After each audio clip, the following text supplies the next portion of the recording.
Hi dears, നിങ്ങൾക്കായുള്ള ഇന്നത്തെ message. പല എക്സ്ക്യൂസസും പറഞ്ഞ് പലതിൽ നിന്നും ഒഴിവാകുന്ന പ്രവണത ഉണ്ടെങ്കിൽ അത് മാറ്റുക. ചില സമയത്ത് നിങ്ങൾ നിങ്ങളെ തന്നെ കൺവിൻസ് ചെയ്യുകയാണ്.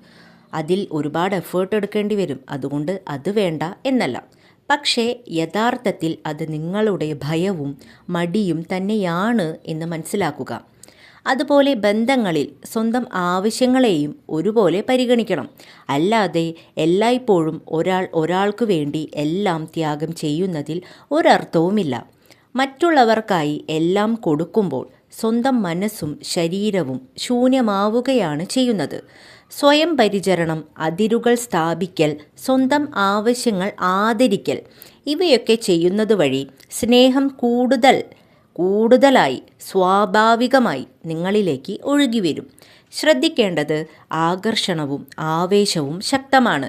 അത് യഥാർത്ഥമായതാണോ എന്ന് തിരിച്ചറിയേണ്ടതുമാണ്. ആത്മാവിനെ പോഷിപ്പിക്കുന്ന ബന്ധങ്ങളാണ് എപ്പോഴും നല്ലത് എന്ന് മനസ്സിലാക്കുക. Thank you dears.